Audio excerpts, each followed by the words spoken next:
Right, we are back. So, another experiment. I bet you're loving these. So, I came across a video this morning when I went onto my YouTube. It come up on my feed.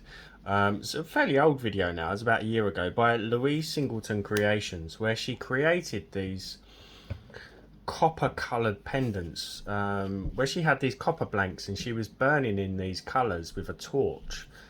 So you know me, I'm running around trying to find anything that I've got copper, and I couldn't find anything. I looked on Amazon to even buy some, but there was nothing for next day shipping. But then I remembered, I'm not sure if this is going to work. I have these copper, 100% real copper flakes. Now, I don't see why it wouldn't work, but the trouble is they're very kind of scrunched up, so I'm going to have to work with that. So for this, I'm going to need obviously a torch. I'm not sure if this would work with a lighter or a candle. Maybe you're going to have to experiment because this is my first time trying. So you can do this with any resin if it works. I am of course experimenting with UV because it's so much easier and quicker for me to experiment this way.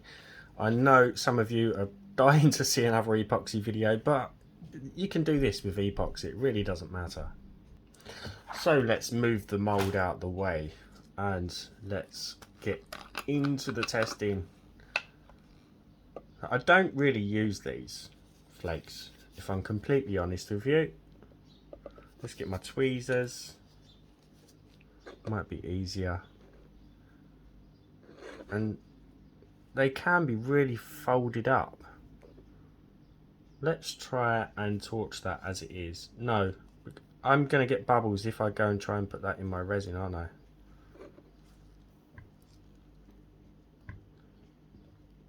That's better.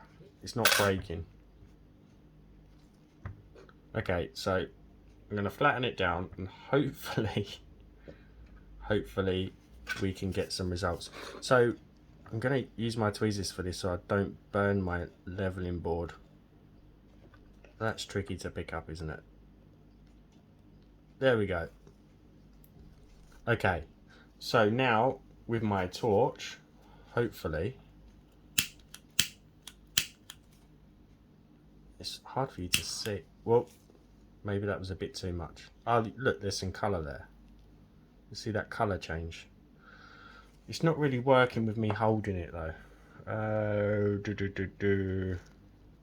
That'll do. It's an old mat. You can see it's got burn marks on it from when I did a previous experiment. I think that might have been with the silver clay that I had.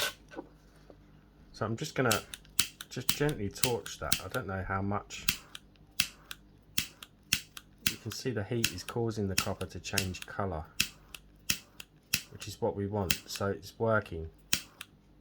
You see that colour change? That's crazy.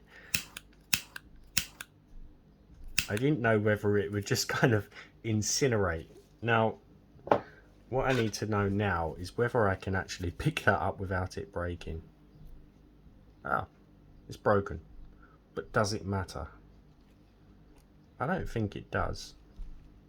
Maybe I went a bit too over flamey. I don't know. Right, I'm going to try on a few more different pieces. Okay, I did one click of my torch and that went like a crazy blue colour. A bluey green. There it's gone purple. I think the distance of the torch and the time you keep it on there. Let's see if we can actually overburn it.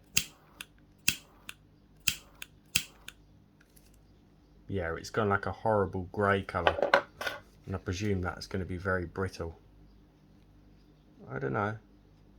But I can always get rid of that part and just keep the really nice colourful part separate. Look at that one.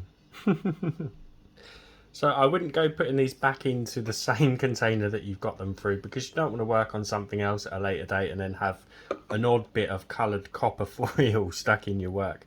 So put them in a separate pot, but I'm going to carry on just trying to get as many different colourful pieces as I can, and then we're going to make something out of them. That's the best part.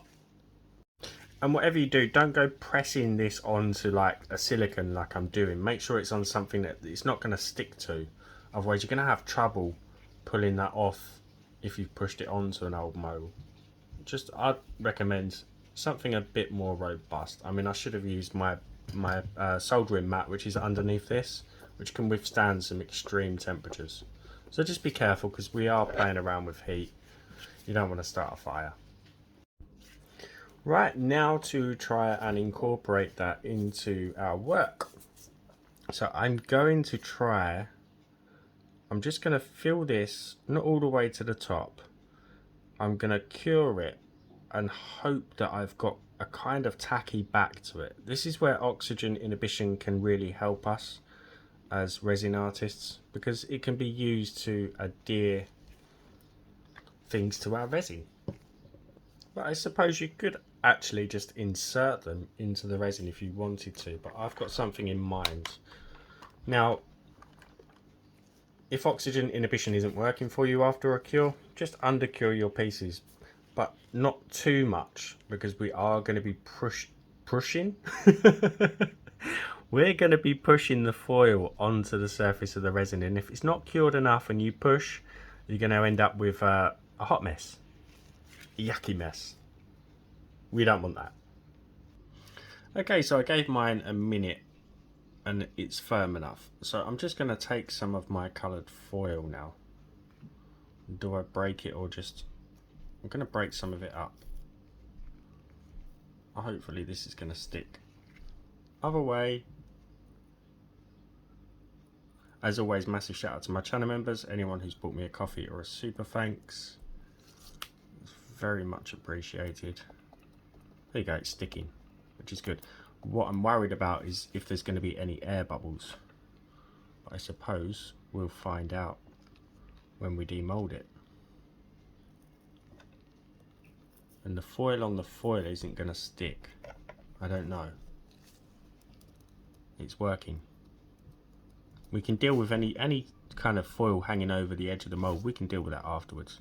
So I'm just going to continue just filling in any of those blank spaces. Okay, so that one is now done. I'm going to do a few others and just see how they all come out at the end. I want to kind of see some bigger ones, but I'm thinking to just top up these with a black afterwards. You could go with any colour, I suppose, but I think the black would help the colours and the copper to pop. Right, I'll see for the exciting part. Hopefully. You can kind of see what kind of mess I'm getting into here. I'm trying to select the most colourful pieces, but what I've just found is if you unfold them, if you have folded the foil and then heated it, if you unfold it, all of the amazing colours are inside. Let's see if I can get that open and get that in the light properly. It is chucking it down with rain outside. You see all that colour? That is absolutely stunning. I thought I'd show you that bit. Okay, so I've just got some clear UV resin here and just a bit of black mica powder, not too much, because we do want it to cure. And I'm just going to back these and we're going to pop them out.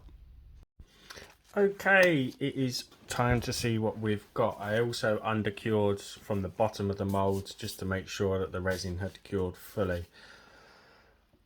Here it goes. Have I just wasted resin? Have I got bubbles? I really don't know.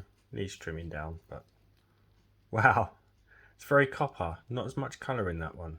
You can see some down the bottom, but there's not much colour showing through, but that is a really nice flashy piece. Hopefully we've got some more colour in the others. I did a small one here because I thought they could be turned into earrings. I know these could as well. There's a bit more colour in that one. That is really, really pretty. What I'll do is I'll pop the link to the video that I mentioned.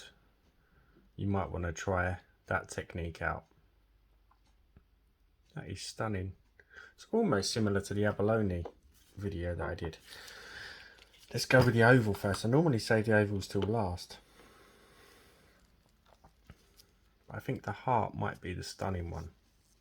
Wow, that flash. You can see some of the colour in there. Can't see any bubbles, which is really good. I think maybe I need some thicker flakes. I don't know, but the colour is really... It's not really showing on camera. I've just looked at that with my eye, so I'm going to get some better photos of this and put it onto my Facebook page. If you're not following my Facebook page, be sure to check that out because I will be doing that giveaway soon. Look at the shine coming off. Imagine that wire wrapped with copper. That would look stunning. Last one. What have we got? That is amazing. I'm not quite keen on that shape there. Maybe I needed some more negative space. Again, that colour's just not really showing through on the camera. Now I wonder if those lace pendant things would work well with these. So if they do, I think a brown would suit it quite nicely, and it shouldn't take the eye away from the piece too much because it's got that shine to it as well. Let's do that off camera. There it is. Not sure on that if I'm completely honest, but it does in the light. Looks amazing. Right, I hope you enjoyed that one. It worked. I will see you for the next one. Bye for now.